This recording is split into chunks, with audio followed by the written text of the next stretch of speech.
South Africa's May 29th elections. It was the start of change in the country. We are on the verge of history. I am standing here at the forefront of change where voices echo the call for action. The nation grapples with an unemployment crisis. As South Africans prepare to cast their votes, the question looms, will the winds of change usher in a new era, or will the legacy of the past maintain its grip on the future?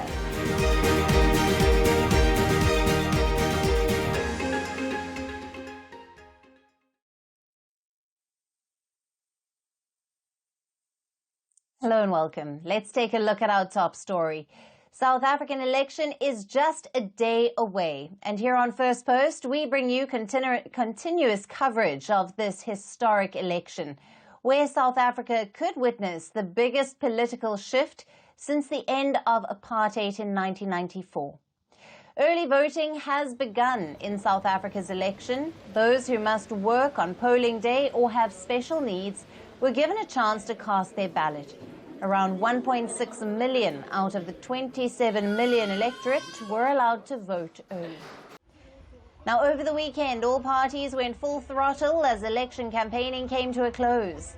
They bussed supporters to fill out huge stadium rallies, handed out snacks, drinks and T-shirts to encourage high turnout, cameras. President Cyril Ramaphosa held his last giant rally before the election at the FNB Stadium in Soweto. With a packed crowd of 83,000 ANC supporters, the rally, called Siyankoba, meaning to conquer, was supposed to be a massive show of strength. However, many supporters streamed out even before Ramaphosa began his speech.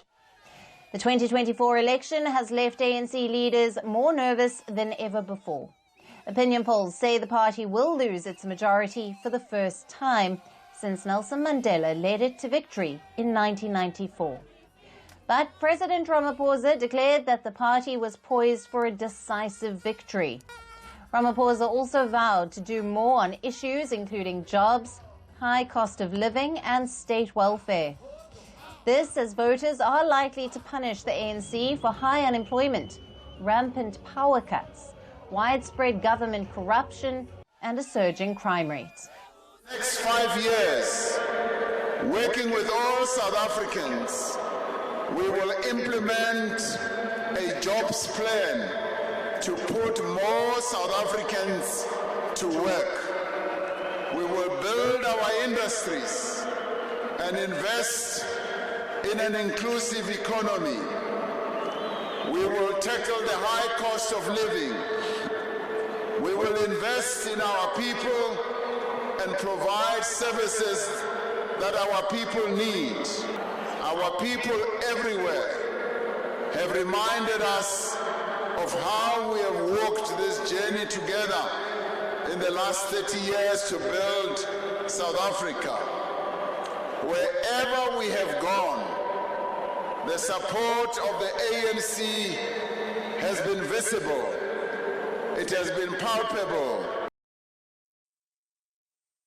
Ramaphosa also fired salvos at his predecessor, Jacob Zuma, accusing him of grand corruption and state capture.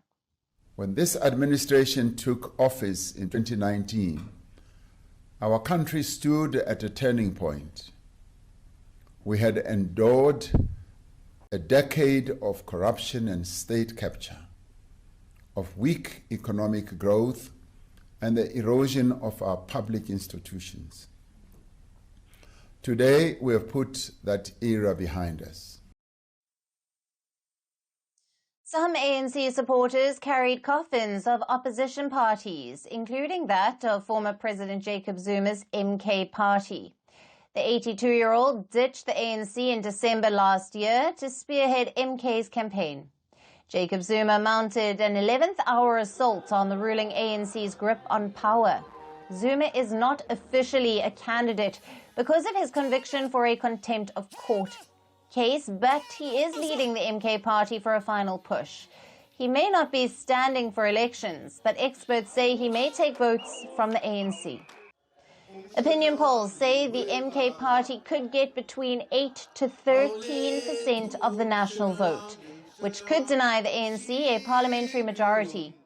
Polls say the party could also emerge as the largest in Zuma's home province of KwaZulu-Natal, which has traditionally been a stronghold for the African National Congress. Zuma addressed his final weekend rally in one of the ANC strongholds in eMahatleni. There are many parties that are there that will be voting with us, because as the black nation that has been struggling, we are saying that it's D-Day. This day that is coming, we say it is D-Day. We are going to take the win by 2/3 majority and change it to become a country that is better than what it is now. Those who say with their mouths that we are free, but are basically gatekeeping for the oppressors, we are going to remove them from the position they are holding. John Steenhuisen, leader of South Africa's biggest opposition party, the Democratic Alliance, also addressed a massive rally outside Johannesburg at a 20,000-seater stadium. Steenhuisen urged voters to back his party to avoid a doomsday scenario of the ruling ANC forming a coalition with radical parties. That if having the wrong people in power is destroying South Africa, then electing the right people into government can rescue South Africa. By uniting with our partners inside the multi-party charter, we have pooled together the biggest bloc of opposition voters since 1994. And together, we can get to the 50% plus one we need to rescue South Africa. So, while the ANC is on its way out, if every DA voter comes out on election day, we can win. Julius Malema, leader of the rival EFF party, told the youth to not cast their vote for the ANC that has been struggling to fight corruption within its ranks. Addressing a crowd in Limpopo province, Malema said, unlike the ANC, the EFF was able to deliver on promises on economic growth and fighting unemployment. Declaring a war against criminals. We are declaring a war against rapists. We are declaring a war against GBV. South Africa shall be place of peace. South Africa shall be place of law and order.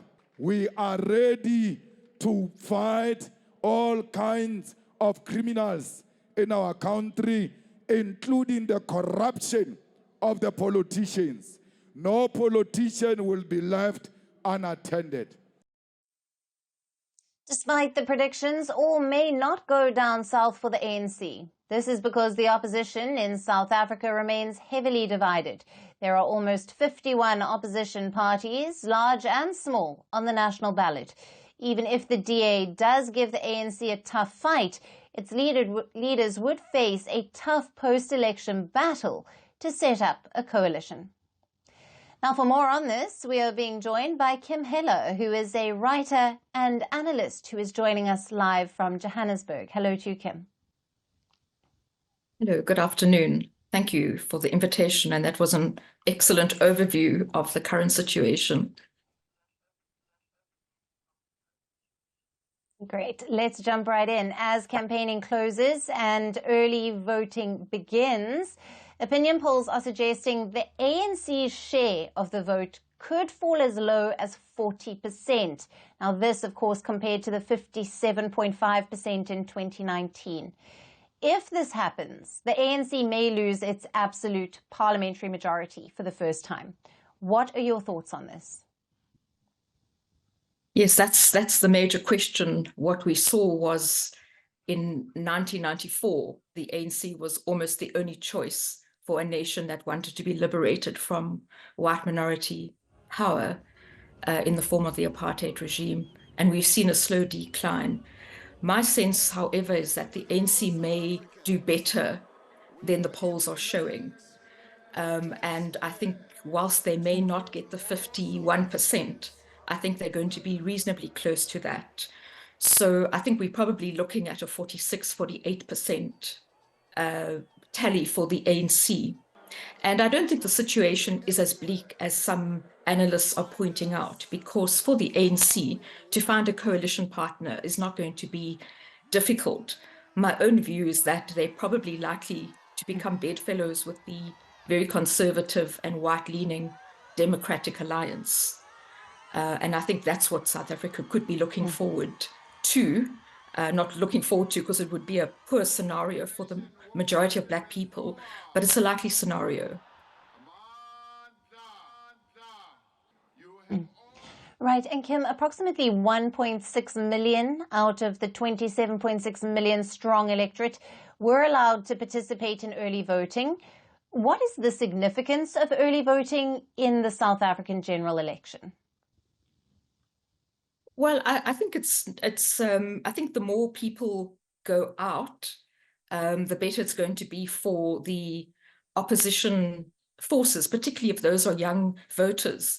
We seem to have a commitment this year, which differs from previous elections, where the youth have been ignited to go and vote, and to vote for younger parties like the EFF.